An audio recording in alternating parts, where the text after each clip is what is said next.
Good morning and welcome to this week's recruitment discussion with Jump. This week I'm back. Last week Paul was on. He started the webinar at 10 to 10 to 11. So there's a lot of people hearing Dave and Paul waffle about nothing, etc. But we're back as normal this week. And this week we're looking at new business development.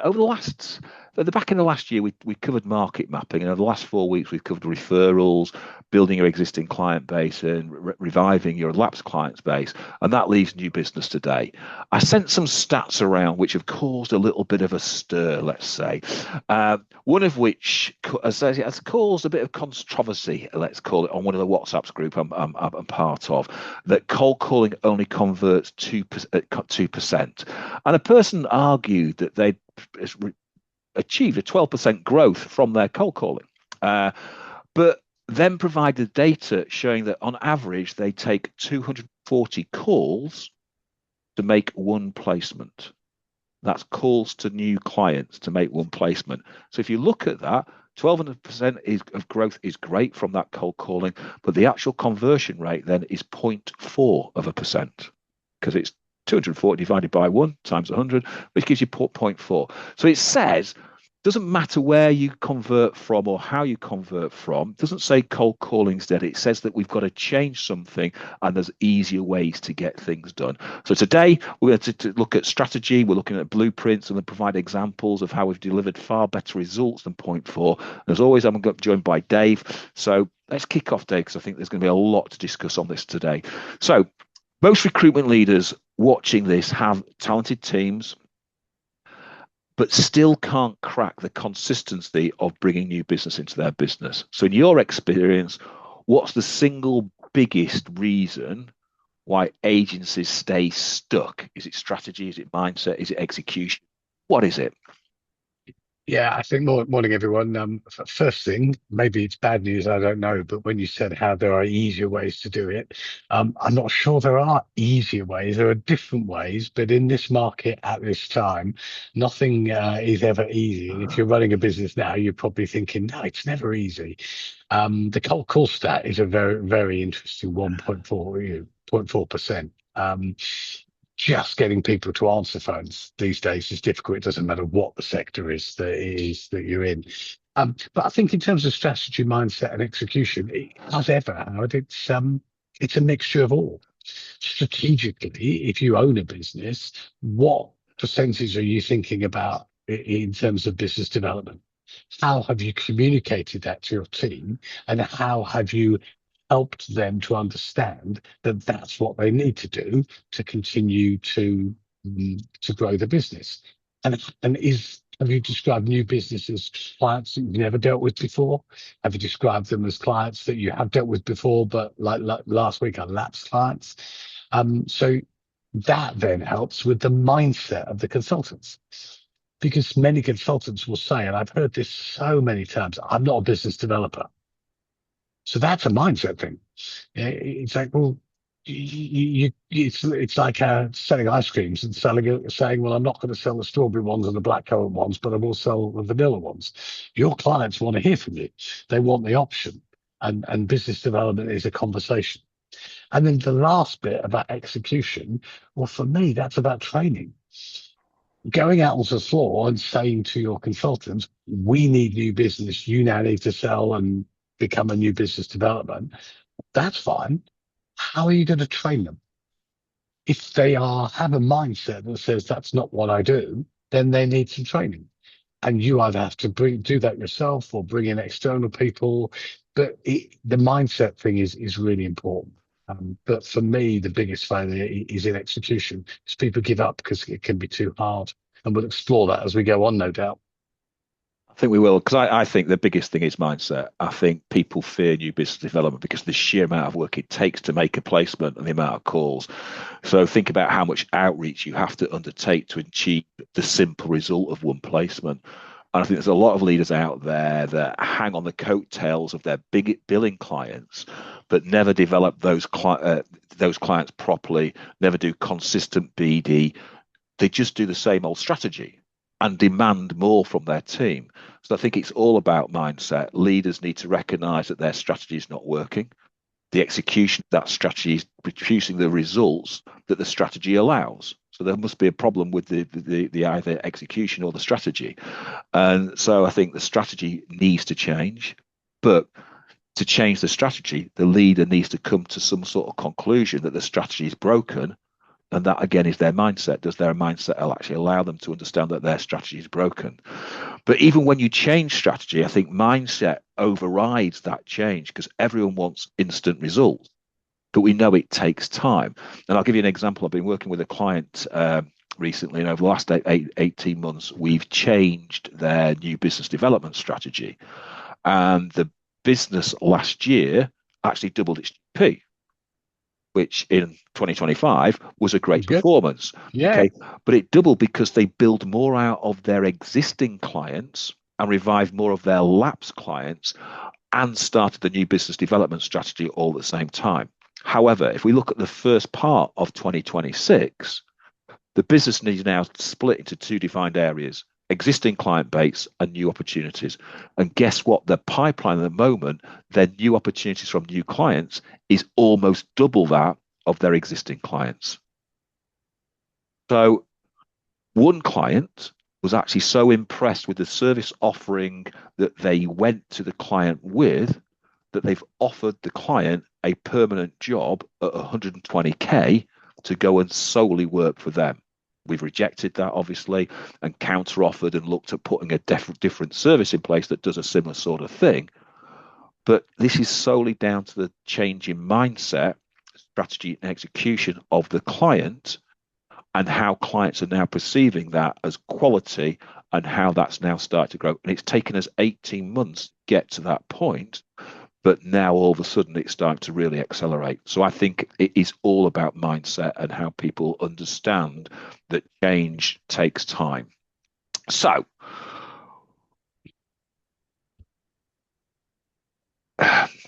we've talked about agencies getting their IPC catastrophically wrong.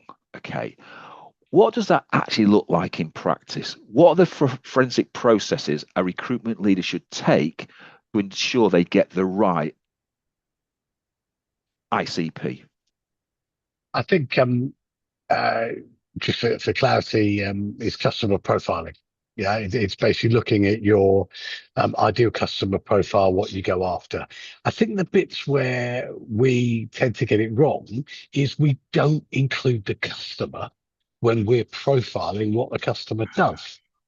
So that's the bit for me, that if you're going to have a business development strategy, you need to understand what is the business development strategy of the customer that you are profiling.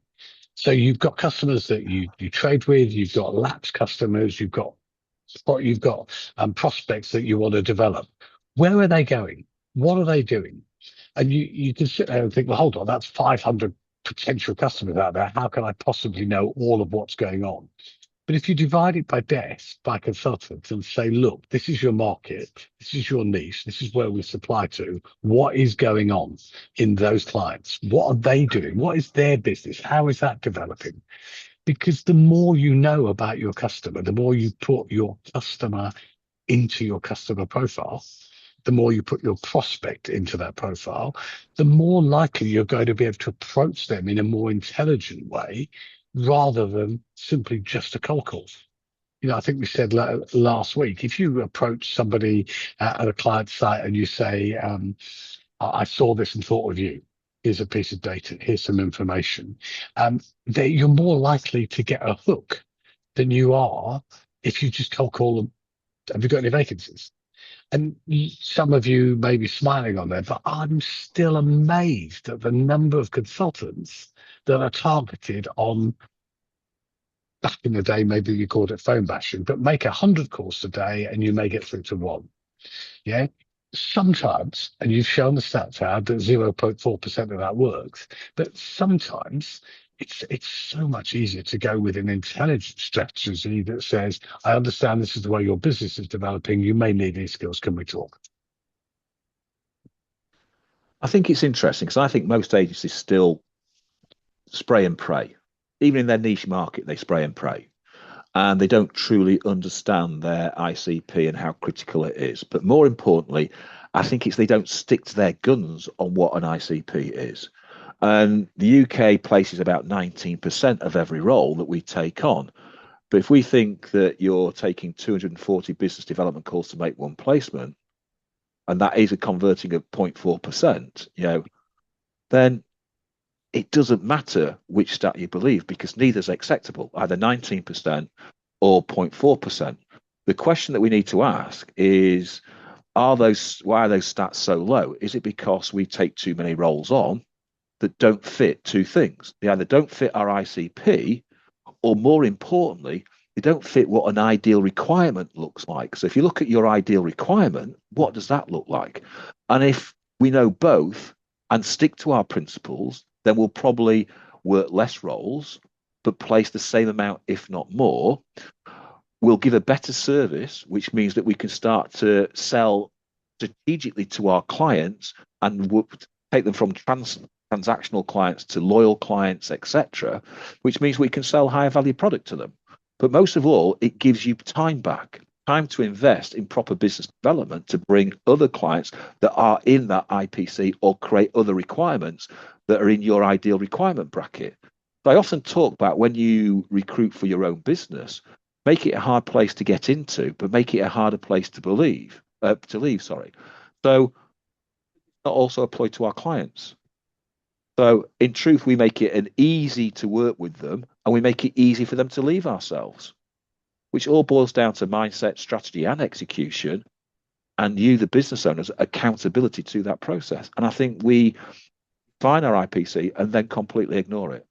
But we never define our ideal requirements, okay, because we work anything that we think we can fill. And I think that's the wrong thing. So I think we've got to really work hard at defining our ICP, but work harder at defining our ideal requirement, because that will be a different measure and that will take our placement ratio really high performing business rather than 19%. And I think that will make a very difference when you're calling clients and talking about your placement ratios compared to other agencies. Here's a question again that we've talked about, and I took a stat from Gartner's, and the stat was 87% of buyers have already formed an opinion before speaking to you. Now, I've read different reports on this. They ranges from like 58%, about 70%, etc., of them already made up their decisions. So this is a varying scale that's going on from buying. But what does it mean for how recruitment agencies spending their time and their money right now if we know that clients are making a informed decision before we actually get to speak to them? It depends on how we approach that conversation with the clients. Some clients will have an opinion about recruiters because if they're getting bombarded with calls, say 5 in the morning, 8:30 and 5 at 10 o'clock, they are going to have an opinion about recruiters, which could be informed, but may be wrong. If you take a more intelligent approach, firstly, it's about ensuring that the client knows that the recruitment industry is a force for good. You could send them a report about the recruitment world and what it's doing. Neil Carberry from the REC, they did a brilliant booklet last year, talking about the value of recruitment, and not try to sell anything. Just sell that, to just provide them with that information. And then you have a follow-up email or a follow-up call, which says, and I'd like to talk to you about this specific thing that's going on in your business. Clients are interested in what's happening in their business, not what's happening in our business. And if we can show them that we've got something that adds value to their business, most will arrange some sort of talk or conversation, as long as we come across as intelligent, as articulate, as knowing our stuff. Because that way also, we stand out from those people or those organizations that have just approached the market by saying, just hit as many as you can. Back in the day, that's worked. It still works 0.4% of the time. It still works for some companies now. But if you want to build a relationship and have an understanding of what's going on at the clients, you need to promote both our industry, if there is that negative understanding of what recruiters do, and also the services that we provide. So I think the conversation that I took from the question was, what happens before you pick up the phone to a client? What happens before you meet the client and talk to the client? And I think it's about looking at a client and what creates the desire to buy from your agency. So what do actually clients want from an agency? And I think it's not about our service. I think it's not about your fees. I think it's when you start to work with a new client, it's about the quality of your candidates. So if your client doesn't fit your IPC or your IR, ideal requirement, then it doesn't fit. And I think clients are social proofing you before they engage with you. So your profile becomes critical, your LinkedIn profile, your website, etc. Who you partner with. So your testimonials become absolutely critical. You know, who are you connected to becomes critical. What do you know about their market? So what you're publishing about their market becomes critical. Your success in their market becomes part and parcel of that then. So people, you know, how good you are at making your placements becomes critical. So if you're advertising that you've got a 80% placement ratio, then they're going to probably come and talk to you. Now, all of these can be seen prior to a client making a call to you or you making a call to a client because you could be advertising, it could be on your website, it could be on LinkedIn, it could be anywhere, newsletters, etc. So your LinkedIn campaigns become critical, your email marketing becomes critical, your connections are critical, and your talent pool is the most critical thing that you can provide because that's what clients are looking for. They're looking at initially for how can you fill the role. It's not about your service, can you fill the role? So if you're solely focusing on just calling the client, they only get the chance to social proof you after they've called you.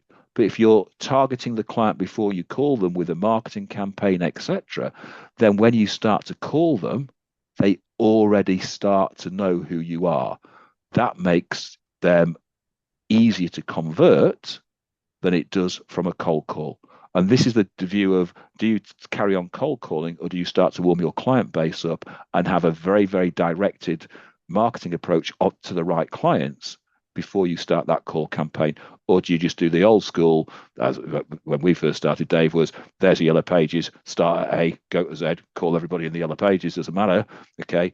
That was the old sort of mentality, call everybody rather than being very, very targeted. So could we then reduce the number of calls because they are quality pointed calls down and therefore increase our conversion rate? And the thing is, Chad, if you want to take that approach, there are now AI tools that can do that for you. Yeah. So if you're not that bothered about learning about the prospects that you want to target, you can get some tools and you can just say, well, just spam as many of these people as you can. And let's hope that we get 1%, 2%, whatever the number is, some sort of feedback. A more intelligent approach takes a little bit more time, but also it reduces the number of calls you have to make because you look at the market and go, I'm in this niche and there are 300 companies that use this skill, whatever that may well be. Let's build a platform that interrogates what's going on in those companies. And that approach works much, much more strategically long term. But it comes back to your first question, strategy, mindset, execution. They've got to be aligned because this year is going to be a year for business development. I'm not saying that we haven't had that before, Howard, because clearly we've always needed business development. But this year it's tougher. Look at the figures yesterday about unemployment. Look at the Yeah. economy. You're going to have to work harder to get those longer term relationships, which will build your agency. So it's interesting. I was working with a client a couple of weeks ago on changing their position in the marketplace, and they came out with a conversation about authority positioning. And I thought that sounds great in theory, but recruitment leaders are busy sort of running desks and managing teams. And so we started to develop their positioning, their authority positioning. So what's the minimum viable version of that actually moves the needle? And how quickly can someone realistically start moving the needle if they start to position themselves from an authority point of view into their marketplace? Approximately 2 months. If you have a plan, you can position yourself in approximately 2 months. I'm not saying that in 2 months suddenly the world explodes and you get loads of business, but we've had this saying, we've used it before. If your company doesn't position itself in the market will position you. The market will decide what you are. Yeah, either from the business that you've done in the past, or what's on your website, or the way that you deal with different companies. The market will just make a decision. Whereas to intelligently approach the market with data, with information, with credibility, with value-added products, with services, that means that you are positioning the market. What does your LinkedIn profile look like? What are your consultants saying about themselves? Are they knowledgeable people in the market in which they provide? Are they referenced somewhere? Are they getting comments? Are they responding to your clients' LinkedIn profiles, for example, with certain comments? Are they building that business intelligence that when someone looks at LinkedIn or the website, or they're seeing articles produced, or they're receiving data, they look at it and go, yeah, this company knows what it's doing. I've been working with a company that's built a whole new division over 8 months, but it took at least a couple of months to convince some of the clients, the prospects that they were going after, that they were serious about working in a division. But when they looked at what they were doing, when they looked at what events they were attending, when they looked at the skills that they could say that they could get hold of, it's like, actually, yeah, these may be a new player, yeah, but they are a player. But it took a good couple of months with market research, with data. But you've got to position yourself in the market. And that comes back to that first question you said again, Howard, about strategy. What is your strategy? Are you a niche player in a big market? Do you want to be known as a consultancy that supplies contractors and permanent staff only? Nothing wrong with that. We've all done very well with that. Or do you want additional services? Are you trying to go for more talent solutions and talent management? What is that strategy that you want to take to market, and how are you communicating that strategy to this market? Because the market in 2026, 2025 last year is different than it was 2 or 3 years ago. It was interesting with the client that I'm working with on this. We talked about authority positioning and making the agency and the consultants the key player of influence in that marketplace. And I said it takes 3 times for the needle to start to 3 months, sorry, for the needle to start to flicker. Okay. And it takes strategy to move that needle. It's not just about physical calls and things like that. And that's the start of business development. If people buy from people they like, then that's great. But they will also buy from people who are like them. So if you're opening a new market or developing your existing market, if you haven't already talked to the people, they don't know whether they like you or like you. They have to be like them. So that's the bit. So find the people who are like you, and then we work on a strategy to get them to like you even more. Because if you've got both of them, they like you and they like you, that's a very powerful sort of a movement forward. So the answer is about when you set your ICP and having a strategy and a mindset that you want your ICPs to work with you. You want them to feel so what you publish and how consistently you publish the right things about that marketplace is really important. And if you sort of look at how you develop that marketplace, there's 2 sides. There is the client side and the talent side. And so if you're developing the client side, you've got to develop the talent side. But the talent and the client sit in the same room. And those conversations will happen about, have you seen this information? Have you seen this information? Have you seen this information? And if you're the procurer of that information and the seller of that information, then you're the person that's moving. So therefore, positioning becomes critical. And that position gives you authority. And therefore, your data is key. And we go back to that 4 stages that I work with clients about business development, which starts with social acquisition. Are you connected on social media? Have you spoken to them on social media? Have you got an email campaigning? Then you move to that human acquisition stage when you start to speak to them. And that's about getting to understand what they're like, what do they want from you. So now we understand, are they like me? and can we get them to like you more? Okay, then it moves to the hearts and mind stage, where I think the heart and mind stage, which you've got requirements, how do you wow them? How do you transition them from transactional to loyalty? And then you've got the traditional end of that stage, which is retaining them. How do you retain them, grow them? But if you neglect stages 1 and 2 in the current marketplace, where clients are seeing you before they make that decision to buy because they're looking and social proofing you, hence why we've got a 19% fill rate and it hasn't changed. Where I've got other clients that are working at an 80% fill rate because they've driven a strategy about their ICP and then how they become part of that marketplace. And I think that's the bit about positioning yourself into a marketplace, irrespective of what your niche is, whether you're general or whether you're in an uber niche. It is about positioning yourself. And your comment at the beginning of this question about the market will position you if you don't position yourself is absolutely right. But we do not position ourselves, I think, well in the marketplace. And therefore, people don't see that you are like them. And it's only when you make the call and that decision of whether they like you or not is a very, very quick decision that's made by most clients. What is it, 30 seconds from a call, whether they like you or not? It's something ridiculous like that. So I think we've got to sort of move forward from that and see how we build that chain of authority right from the start, right to that call being made.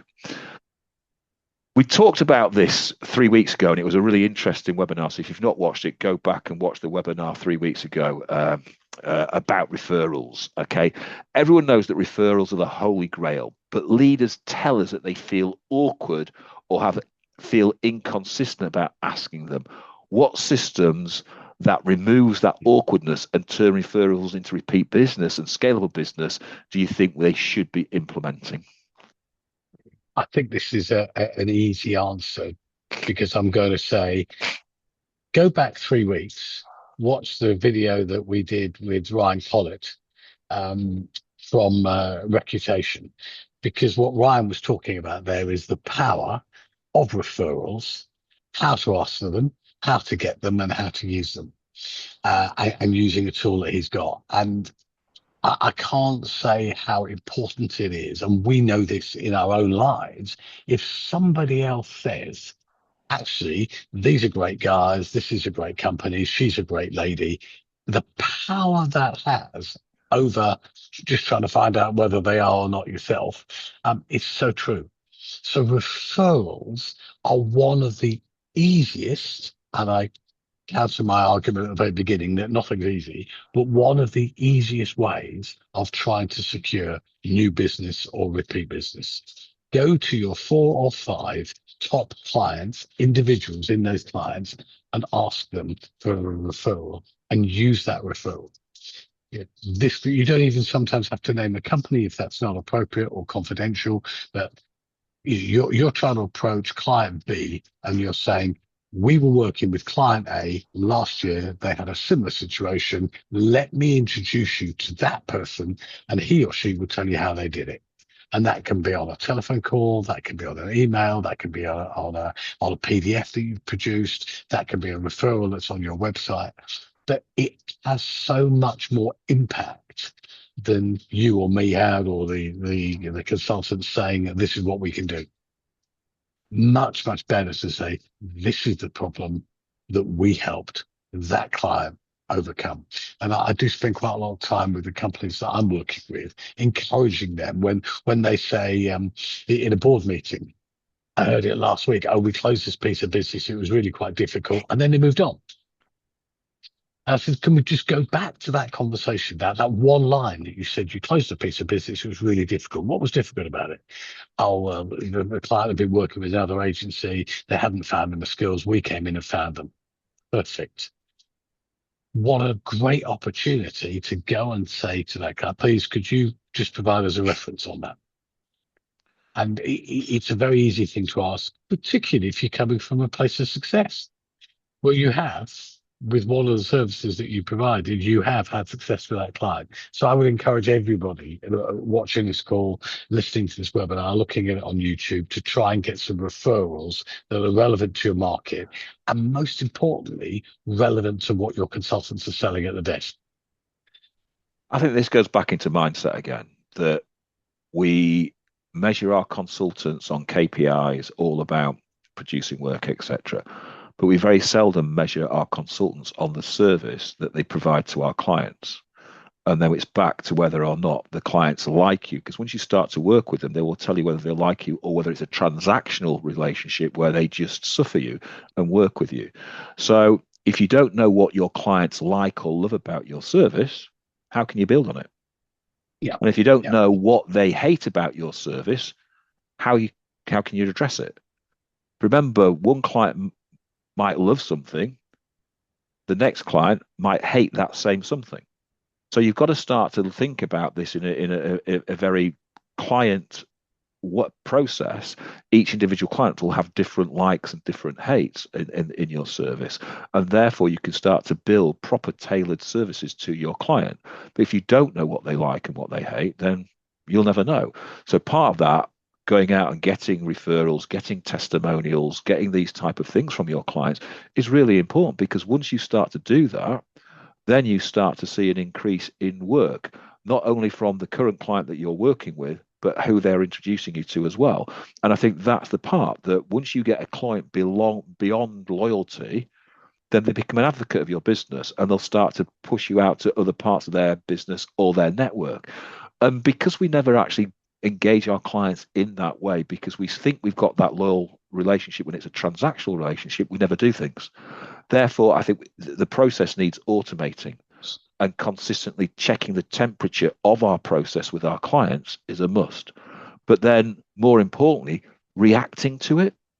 And I think, because again, loads of people say, oh, that's not right, that's not right, that's not right. Our service is great. When actually, no, your client's telling you something completely different. So I think it's about the mindset of A, first go out and exploring that, and B, not being afraid when the negative comments come in about how you address those negative comments and change. So I think it's back to mindset and then strategy of how it's executed. And I think, you know, we're not all up for grading everything, but I think our service is the one thing we should grade. And I think, as a bizarre example, if your service was classed as a Model T Ford and all your competitors are whizzing around in the new Ford Wildtrak, both get you from A to B, but one gets you far comfortable, far faster, far better way than the others. And there's a reason why the Model T Ford died away. So you've got to start to think that your process for those both cars are exactly the same, but just one's evolved over many years.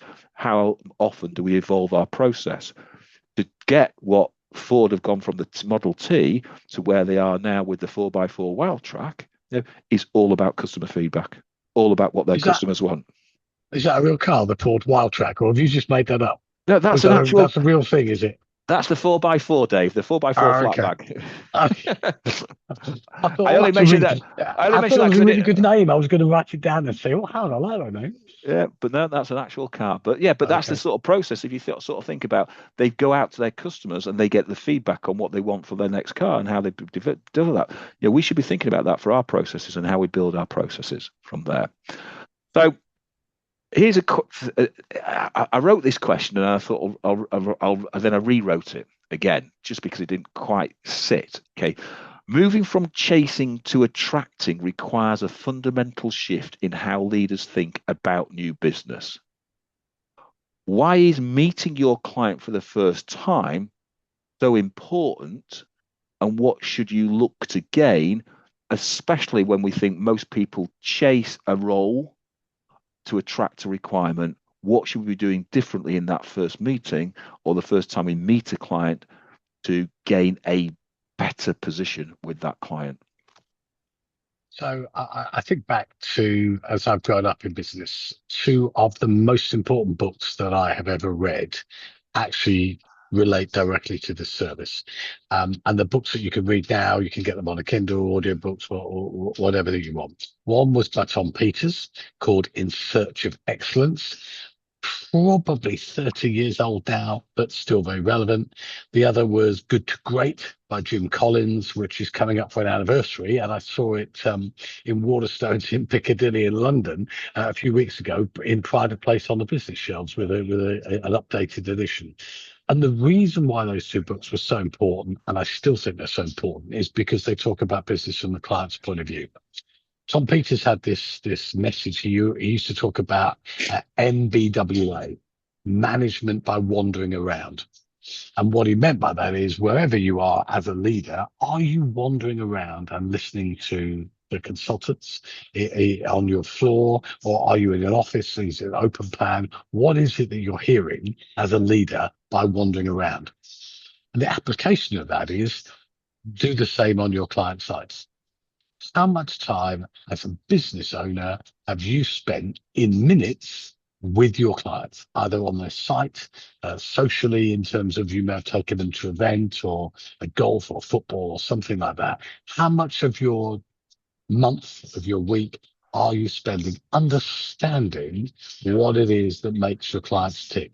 Because if you're the leader of the business, or your leadership team in the business can absolutely understand that, then the value proposition and the services that you provide can be tweaked or can be understood better. You cannot spend enough time with the clients that want to buy from you because, go back to that first question, 100 consultants from 100 different companies are making 100 calls trying to grab up their time. And they're not answering the phone, as we know. They're not really responding, but their mind is captured by people bombarding them with information.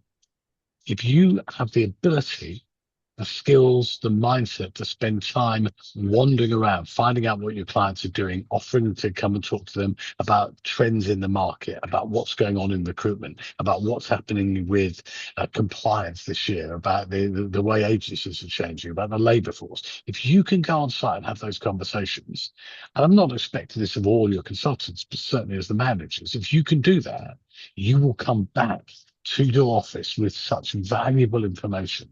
And it's so important. And yes, I know that in this era of Zoom, not everybody can get on site and not every client wants to see you. But at least then do it on Zoom or Teams or whatever you choose. But just try to get underneath the mindset, try to understand the mindset of the clients and the prospects. I think when you break the sale down into the four areas that I broke them down, it's a social acquisition, people acquisition, hearts and mind, and then retention. If we think about that, 89% of buyers have made up their mind for whatever reason to work with us or not to work with us, then you have to have a different strategy for each section in process. But the most important part and the most hardest part is that transition from social to people. So social, it's all about making the client see that we are like them. We understand their pain, we understand their win, we understand, what makes them different. But most of all, we understand their talent pool. But when you go to speak to them, we're not testing the transition from one. It's, do they like me? Because they're going to then define whether they like you or not. Okay. Hence that first call, that first meeting is so important. It's a strange sort of thing. Love at first sight is very rare, and it's often takes several meetings or several dates between yes, I want to carry on with this person, or no, I want to stop working with them. And that's the human element, and that's the element that AI is never going to get and never going to work. So we have to start to understand our clients more. It's not on a transactional level, but on a deeper level. So it's back to your ICP and looking for the reasons why you and I'd go back and look at your best clients and look at why your best clients work with you. And when you say best clients, the people within those clients, because they're the people that keep giving you the work, and start to separate them out so you understand them, more importantly, what your ICP looks like from the person within the client, not just the client themselves. And then you might discover the softer things that you can start to build trust and loyalty from, because often it's the softer side, it's not the recruitment side that starts to build trust and loyalty. And I'll give you an example at this. I had two £1 million billers working for me at the same time who never appeared to talk recruitment with their clients. The call was all about one thing. It was all about how they made the client feel about themselves, and did they make the client feel special, good, valued, etc. Rather than they didn't make them feel like a commodity. And most recruiters make their clients feel like a commodity. So we're in so much rush to get through our 240 calls to convert one rather than spending time building relationships. So to me, it's not about the client liking you or being liked. It's about taking the client on a journey to that level and having a genuine client that likes you, respects you, and then hopefully, it ends in loyalty and beyond. And we've talked about this before, Dave, quite a lot, but how many clients have a prospect to suspect relationship with their clients rather than a prospect to prospect relationship where the client sees you as the same prospect as much as you see them as a prospect. And we never get to that level at all. And I think that's what starts with that first meeting. And that sets the tone for the rest of the relationship, whether that's by phone or whether that's a face to face meeting, because that first impression counts so much. Yeah. Yeah. So, usual sort of question to end with for the leaders that are sitting on the fence, still wondering whether to keep grinding out the old ways or investing, building a new engine. What would you say to them based on everything that we've seen from the agencies that we've worked with? In my experience, in their heart of hearts, most agency leaders know whether they're running an old diesel engine that needs changing in a world that's suddenly moved to electric. Yeah. As you know, I'm not a big fan of electric cars. I still prefer my petrol cars. But in a world that's changing, are you changing with it? And deep down, the execution bit, which is the work that we've been doing, Howard, is, well, how do I make that shift? How do I change? I know that things aren't quite right. I know I've got far too many people in my support services, the old word we used to use for back offices, in back office, if you like. I know that I've got too many of those, and I know I need some more new business. And I know I need to do this, but where do I start? So get advice. Don't try to do it all on your own. Yeah, that's it sounds like I'm trying to sell us. I'm not. I'm just saying that my experience of when we've been called in has been to help that transformation. That's such a popular word now, but within our community of the people we work with, we have this phrase that we use that's come from other people as well. Business as usual has become transformational as usual. Yeah. Businesses transform monthly. The clients change. Everything is changed. We are living in a world of transformation. Transformation, as usual, is where we are now.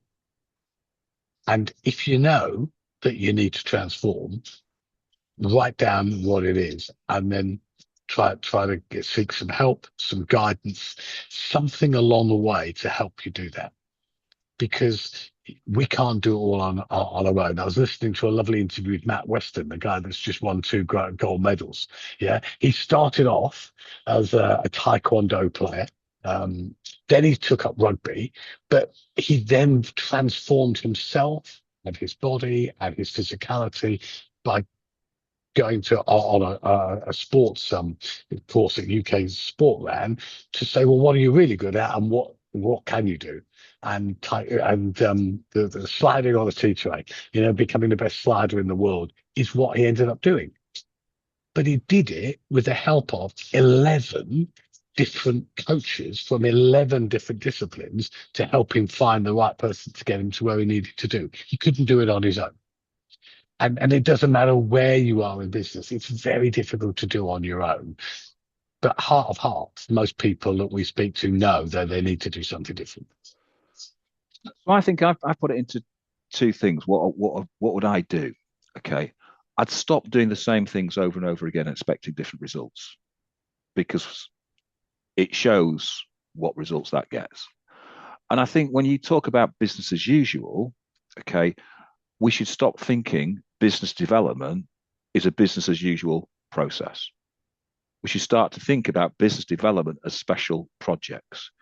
And once you start getting special projects, okay, what you've got to start to think is, what's the risk if this doesn't happen? What's the risk if I don't make X number of calls every day? What's the risk if I don't convert the right number of clients? What's the risk if I work this job that isn't the right job to work? And once you start to work out the risk policy, guess what? you stop working where there's too much risk. And once you stop working where there's too much risk, you start to get far better return for your results. And so I think that, the only constant, we've said this, the only constant is change. So we need to review our mindset, our strategy, and our execution. And if we don't know where to start, this is a direct sell, then you should be speaking to people like Dave and I, because we will help you where to start and help you what to change. And everybody will be in a different area of that journey. So this isn't about selling you a blueprint or pushing a blueprint. This is about understanding where you are on that journey, where you are within your strategy and what's going on with that strategy, and tailoring it to make it work better, quicker, faster. And over time, then that will start to produce more results. And that's the thing. It's got to have a time to bed in and start to produce the results and work from there.